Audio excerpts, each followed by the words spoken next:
So let's begin with like the broader context of climate change and menstrual health and hygiene. So how do you think that climate change impacts menstrual health and hygiene, especially in like the vulnerable communities? I see climate change is a threat multiplier so आपकी society में existing कोई भी अगर threat होगा कोई भी कमी होगी जैसे मेंस्ट्रुअल हेल्थ पे काफ़ी काम नहीं हुआ हुआ पाकिस्तान में तो climate change uses that as a climate change has a multiplier effect on that. Climate change just takes that and makes that worse. And that's because आपकी जो भी एग्जिस्टिंग डेफिशिएंसीज होंगी वो क्लाइमेट चेंज से एम्पलीफाई हो जाएंगी। कोई भी क्या कहते हैं डिजास्टर होता है, कोई भी एक्सट्रीम वेदर इवेंट होता है, या कोई भी जैसे ड्राउट वगैरह हो जाता है तो आपकी लॉसेस इंक्रीज हो जाते हैं। जब लॉसेस इंक्रीज हो जाता है तो आपकी इकोनॉमिक पावर डिक्रीज हो जाती है, and then automatically your buying power, your ability to take care of yourself, to have better health care and everything, all of that decreases, so it's a multiplying effect. Yeah. So now, like you did mention that obviously these links they exist. And on like if you narrow it down a bit more, especially talking about menstrual health, the stigma around menstrual health and hygiene and the access that women have to different like products maybe or just like clean water perhaps. So how do you think that these climate change challenges further exacerbate the divide that exists and like make vulnerable communities even more vulnerable when it comes to like women's hygiene and health? जिसके पास power होगी to buy products right now and has मतलब they are cheap for these people right now, they are going to be accessible to these people furthermore as well. जैसे कि me or you were sitting here where we both have laptops, and that in itself is like a very small percentage of Pakistan that can afford that. So anyone who can afford stuff right now can probably afford it if it gets like 100 rupees more expensive. Yeah. But someone who can't afford it even now, they're not going to be able to afford it in the future. And plus Pakistan में तो ये मसला है कि अभी भी जो है पैड्स औरतें नहीं अफोर्ड कर सकती, या कोई स्टिग्मा Yeah. होता है, they don't use it, they use rags or something, and that's unhygienic in cases. And it just further stigmatizes the period taboo and everything. It makes girls drop out of school and stuff. Mm-hmm. So when the inequality rises because of climate change, because of climate-induced disasters, this stigma is going to be expanded to a lot more population of girls. Yeah. So you did mention that, like people like me and you, maybe we're like subjectively in a better like position, we're more like privileged in a sense that we can afford these products. And like you said, that even if they got a little expensive, like we would be able to maybe get access to those products. But like there are communities that still don't have access to these things. But like talking about further marginalization of the people that are the most vulnerable right now, when we talk about single-use menstrual hygiene products, right? So people like us who can afford these things are we are using these products and we are like we're disposing them off in ways that aren't sustainable or recyclable or anything. How do you think that impacts communities that A, do not have access to these products and they're going through much more difficulty than we are, maybe? And at the same time, they're the ones that this may come back to impact even more all the like single-use plastics and the like hygiene products that we're using, maybe tampons or menstrual cups or whatever. So, what are your opinions on that? Well, plastic climate change का link ये है कि plastic is made from fossil fuels, but plastic pollution is an entirely different problem altogether. It's more of a health problem at this point. You're finding microplastics in your food and in your bodies. But menstrual products specifically are disposed of into landfills in places that really are closed off. या तो फिर जो है वो सारे products के साथ जब फिकता है तो they can go anywhere really. But I imagine that menstrual products do cause health issues because they have that blood in them and it can get infected, putrid, whatever, so it can impact the communities. But I think that's more of a problem for waste management and like I guess throwing your waste into specific places and not everywhere. जलाना नहीं चाहिए और इस तरह की चीजें. But I think that the marginalized communities are just going to be as marginalized as they are right now. It's not going to further impact their marginalization, but it's already pretty bad. I don't imagine that I don't imagine, well, I can't imagine how it could get worse than this, Yeah. or other than the fact that more people could be pushed into it. Yeah. So, talking about the same topic, could you elaborate a little bit about what are the different ways that we can raise awareness around the interconnection between climate and menstrual health? Well, we can always say that climate change makes it worse. Climate change, as I said, is a threat multiplier. It has an amplifying impact on menstrual health as it does on everything else.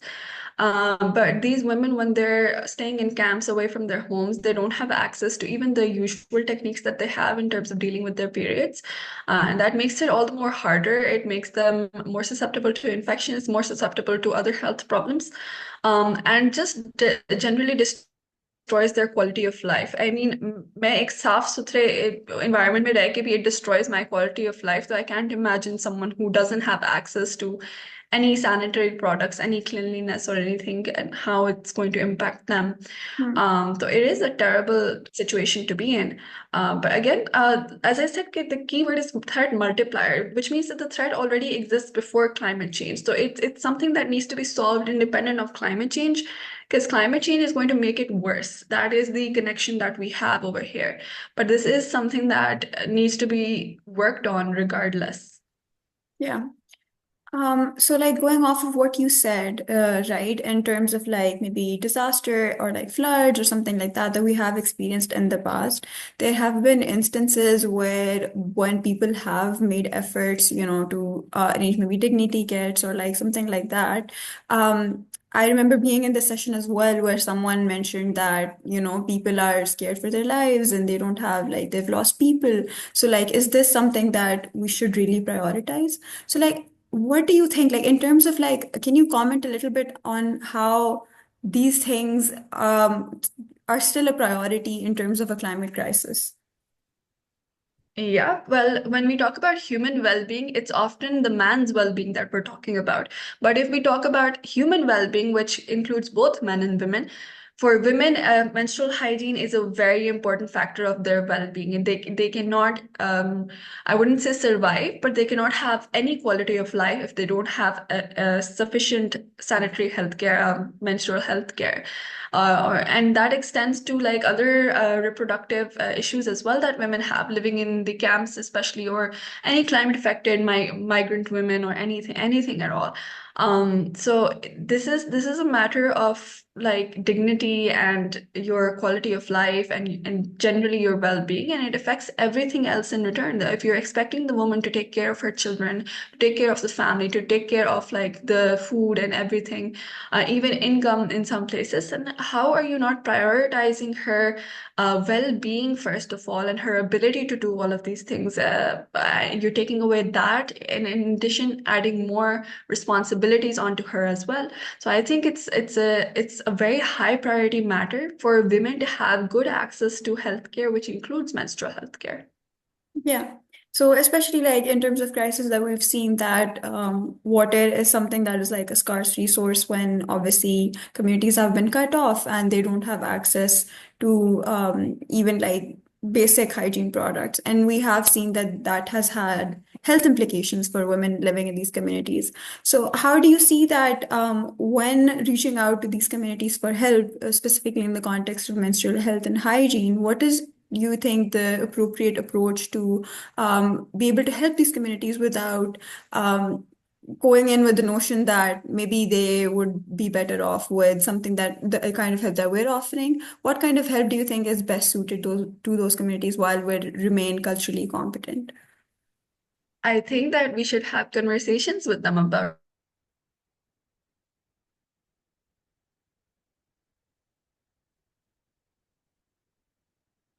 that. If you're going to need virtual, but talking with them in a culturally contextualized way can always work wonders, because they're people and they're going to tell you what they need. Even if you ask kids, they're going to tell you what they need. So we just need to ask without assuming. Yeah. And like I do agree that we do completely believe that storytelling is one of the like most important mediums that we can get information through. I feel like we don't have any other option than actually talking to these communities and hearing what they have to say for themselves because any solution that we come up with will never be the best solution if it doesn't incorporate what their needs are. So, can we discuss a little bit about the recent conference that happened, talking about COP a little? How do you feel? I feel grateful that I wasn't there. COP is COP started as a way to talk about climate change, and it was never meant to go up to 29 conferences. It wasn't even meant to go up to two or three. It was meant to be like a limited event. It has become sort of a party for polluters, as I see it, because the fossil fuel industry, the geoengineering industry, the people who advocate for, all of these things, carbon capture, वगैरह, all of these people have been advocating over there without any consequence, I would say, without any concern for what we actually need to be talking about, which is ending the fossil fuel industry. And last year तक तो ये था ठीक है. It happened in Dubai, and there was like a fossil fuel head of state who was leading it. But still, we got some level of outcome.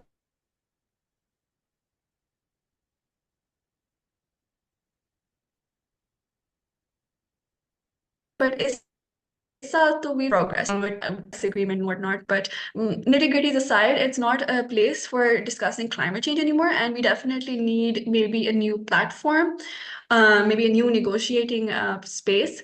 Because the thing is that all of these negotiations take place before COP, in the Bonn conference and other conferences. So there's actually not really that much need for COP anymore. You can have other avenues of discussion, especially with the world that's so polarized right now. What's the point of having everyone on the same page together anymore?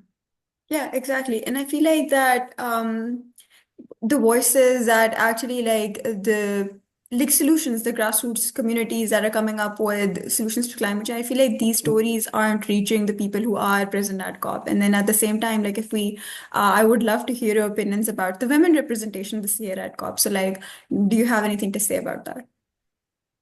I think Pakistan always has decent women representation. 2027 maybe we had Sherry Rahman who was leading the Pakistan pavilion. And is saal bhi we had Miss Rumina Khurshid Alam and Miss Aisha, I forgot her full name, but both of them were the leading negotiators from Pakistan, I think. So I think that Pakistan has always had decent women representation. It's just a matter of also national priorities that we have, in terms of, like I said, menstrual health is a problem that needs to be catered to regardless of whether or not climate change is happening. And let's say gender equality or good health and education, all of these are SDG goals, but all of these need to be catered to regardless of whether or not they are SDG goals. Like, you can't use the tag of sustainability and climate change to fix every problem in the world, because these problems shouldn't exist in the first place. Yeah. Climate change makes them worse, but why are they there in the first place? So I do feel like there's a lot of hullabaloo about climate change, COPs and all of these things. बहुत romanticize हो चुके हैं ये सारी चीज, when the actual thing is just to end fossil fuels. And Pakistan is doing the opposite right now. We're investing in renewables. We're in a lot of debt. Most of our climate finance is debt. So I don't know what the usefulness of that is. And we're opening new coal power plants in Thar and whatnot. So it really doesn't matter that women representation is over there, because our national priorities aren't really straight. And again, like I said, it's not a platform for actual action. It's just a place that people go to meet other people. That makes so much sense. So, it is disappointing at the same time, but yeah, like you said, that we can't even move to like issues like like if we're discussing menstrual health over there, because obviously that is something that regardless of climate change, it's something that should be addressed, and it's not even a priority in Pakistan right now. So like we're not even talking about like other very pressing issues that we should be talking about.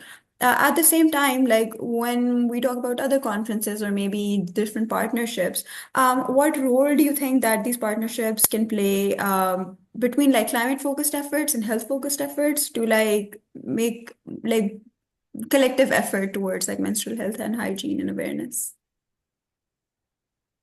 I think that education plays a very big role in all of this. So multiple studies have found that educated women. There's this thing called drawdown.org. It's a list of 100 plus solutions to climate change in terms of mitigation, in terms of reducing carbon dioxide. And the third most impactful solution is health and education, and specifically women's and girls' education. So, women and girls' education is one of the most impactful solutions to climate change in terms of mitigation, but also women and girls are key to adaptation.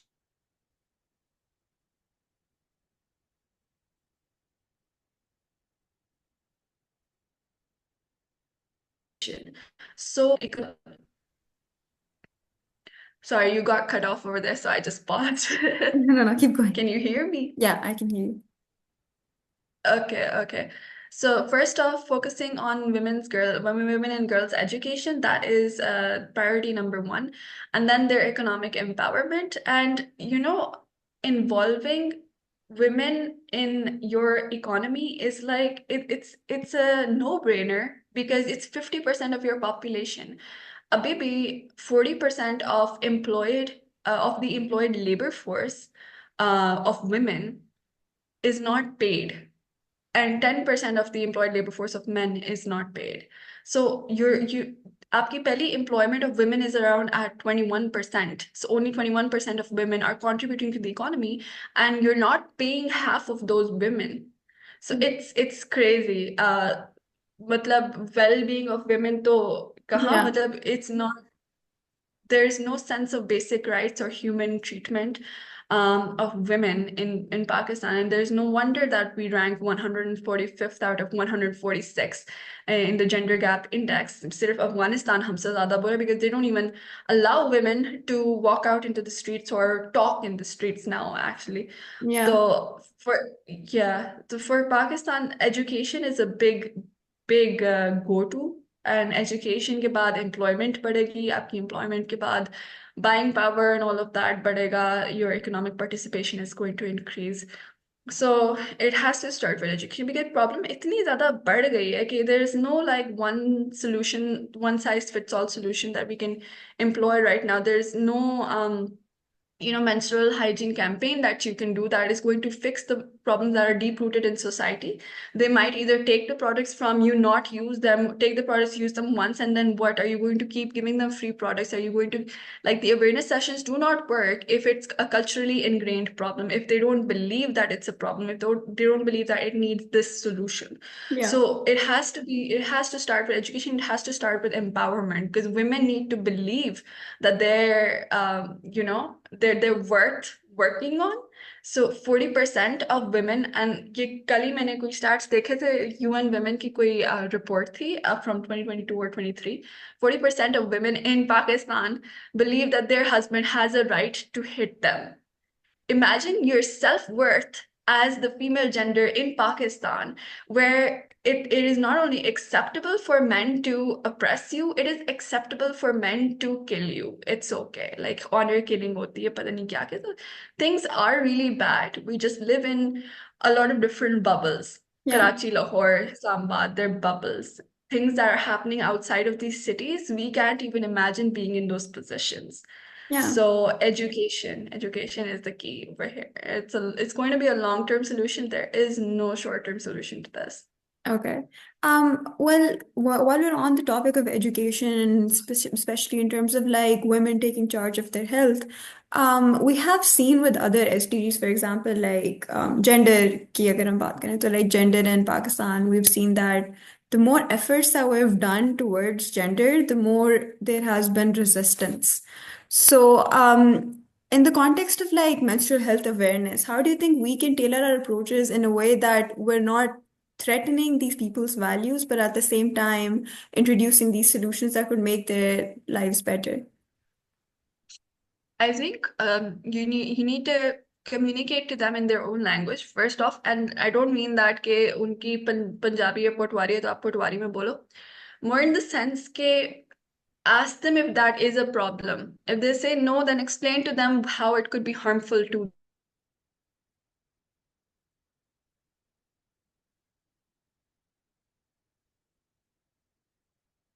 them. Then what solution, solution with them. The key is always to work with them. If we come outside from an outside perspective and say कि आप लोग को pads की ज़रूरत है, they might not agree to that. They might not. आपको menstrual cups की ज़रूरत है, they might kick you out of their village. But you make them see the problem and then you ask them what the solution could be for them, and then help them create a tailored solution. Because people are I've been to these villages and stuff, and मतलब ये काफी मजे के लोग होते हैं. They're aware of everything. They don't need us to tell them what's happening to them. They know climate change is happening. They know कि उनकी फसलें जो है drop हो रही है. They know कि gender equality is an issue. They know education and health is an issue. They're not like मतलब they're not unaware if they're uneducated or anything. They can tell you what they need. They can tell you what their way of life is and how to incorporate solutions within them. But we need to not come upper se. We need to be at the same level and talk to them like they're people. They're our fellow people. Yeah. Something that someone said during one of a similar session was that we need, as civil society, we need to stop doing awareness sessions. And I feel like I resonated with that so much because I feel like awareness is there. People are aware now that they have needs and they're not being addressed. But at the same time, we don't listen to the solutions that they have for themselves, in fact. So we don't really even need to come up with something, a plan to save them or anything. It's just these people know what they want and they know how it's achievable. We just need to be listening to know.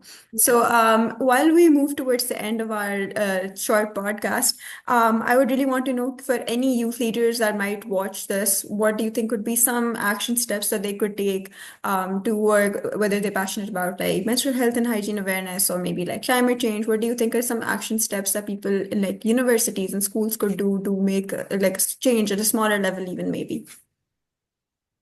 Talk to people smarter than you and read books by people smarter than you. These two things and learn from the past because अभी मसला जो सबसे ज़्यादा आ रहा है कि there's so much misinformation. You need to be extremely good at critical thinking to be able to, filter through this misinformation campaign that's happening against you right now. And it is very strategic campaign to completely eliminate any sort of revolutionary thinking that could actually make things better for Pakistan from the inside. And the youth is the target right now, obviously, because we're so riled up politically right now, a lot of the youth, and I mean the majority of the youth, and they need to kind of push it down for a bit.